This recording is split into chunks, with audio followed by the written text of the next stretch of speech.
Oh, hello, Spirit House here. Today I just wanted to talk to you a little bit about, it's kind of off normal topic, but on homeschooling, whether your children are neurotypical or neurodiverse, there's many reasons why you might want to homeschool.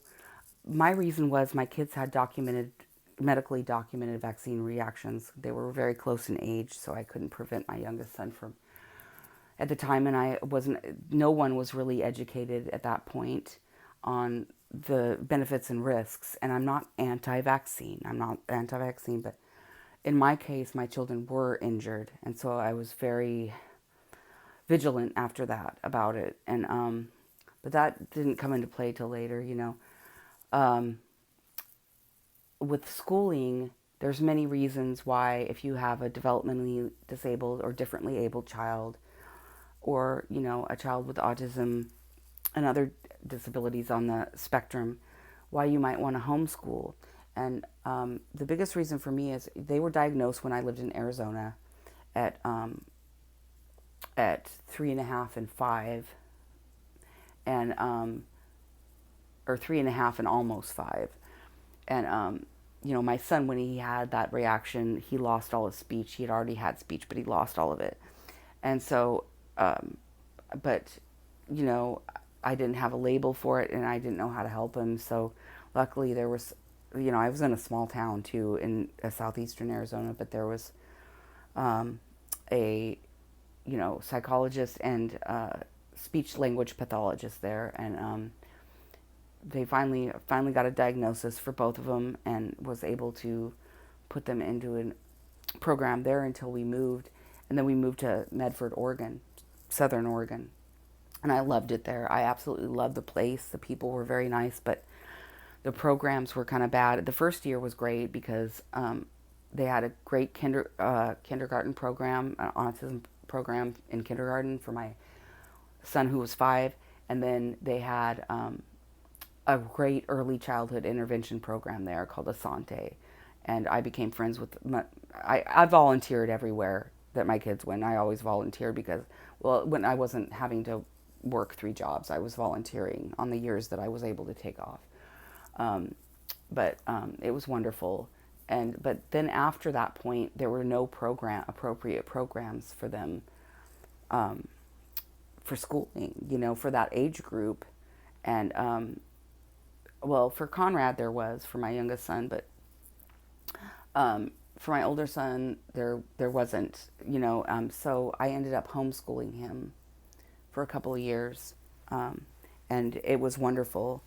And actually, I would encourage, if there's not any appropriate programs, to not put your child through, trying to get by without any support. It's like you don't really have a choice at that point. But it's a wonderful chance to actually grow closer to your child if you use it right. And there's a lot more support, I'm sure, right this day. But there wasn't any support for homeschooling online back then. It was like, well, online it was like Yahoo groups and things like that, and they barely formed at that point. So it was like, I was lucky because I had a neighbor who lived kitty corner from me, from my house in Medford, Oregon, who was a Christian homeschooler.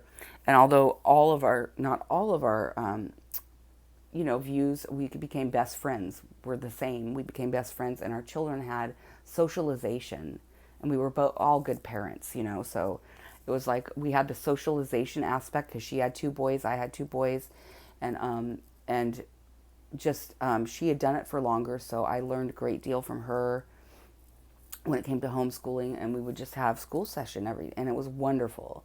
But also on some days, just stay home and do it, and it's a chance to get closer with your child. And if you're patient enough, if you can practice patience, it's a really wonderful chance to form closer bonds with your children. Also, I don't know if they still do it, but at the time, um, Barnes and Noble offered me a teacher's discount for the teaching materials because I was homeschooling, and I thought that was really awesome of them. I don't know if they still do it in this day and age, but they gave me a 15% discount on all the books that I bought for homeschooling my kids. So I thought that was really cool. And I'm sure there's some, um, you know, bookstores that would still do that, if you ask around. But I'm sure there's a lot more resources now than there was then. My kids are now young adults, but it's just, so that was one reason. Another reason where I would, if I had not been able to afford private school, which I was at this time, but this is a couple years later, in in fifth grade. In fifth grade, my oldest son came home one day and he was completely covered in bruises and jump rope marks. You could actually see the outline of the jump rope handle on his stomach and on his back. And he told me that 3 kids had kicked him down to the ground and kicked him and whipped him with a jump rope.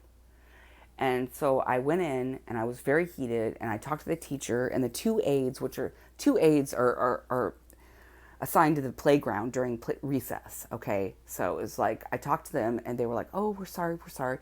And so I said, okay. I talked to the teacher and the 2 aides the first day.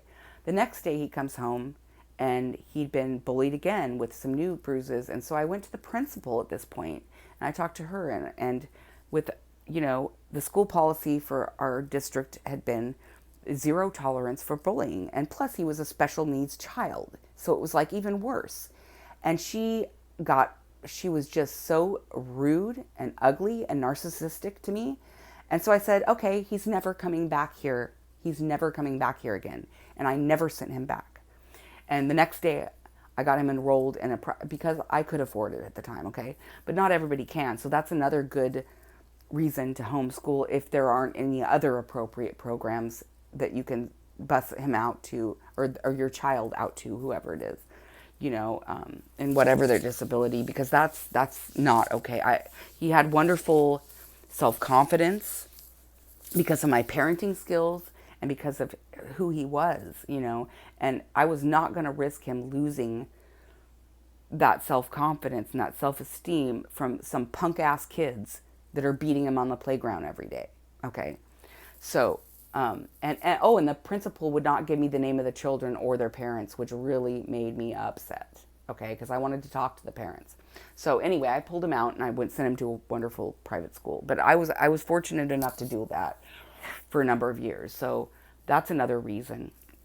Then the third reason here again, if you've had a child that has had allergies to vaccines and see, we had a philosophical and a religious exemption here in California for a number of years, but they've taken that away since. I was lucky enough where that was going on, but that would be another really good reason if they've already had a reaction and you don't want to comply with the mandates to homeschool, And nowadays it's worse. I mean, if you try to homeschool your children, in some cases today, because of the powers that be, Karens and other people, Big Pharma, they will send CPS after just to check up on you and to try to terrorize you because you're homeschooling your child, saying that you're abusing them because they're missing out on socialization.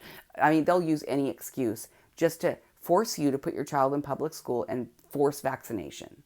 And that's the truth. And I don't care who disagrees with me. They are now torturing homesteaders and homeschoolers, parents who have the right to advocate for their children who have already been injured or who don't want them to be injured. It doesn't matter. It's a right. It's one of our inalienable rights, and they're being infringed upon. So I mean, I would be vigilant, and I would say that if you need any support for homeschooling, it's been a while since I've done it, but I will find the latest support if you want. And if you want to know some of the things that I use, the materials I used for my children, you can email me at heather.spencer. That's HEATHER.SPENCER @riveriphone.com. And I'd be happy to give you some support and resources for homeschooling if you feel like you're in this sort of situation with your children, because it's really important. And, our rights are being chipped away at constantly. So, and our religious freedoms and everything like that. So anyway, I love you guys. I love you very much. And I just hope this is helpful. It's a little off topic from my normal conversation, but I just wanted to share that and support anybody who, you know, is having a tough time with appropriate programs and, you know, our rights and bullying. You know, those are 3 good reasons to homeschool. So anyway, I love you, like I said, and I'll talk to you in my next video. Bye.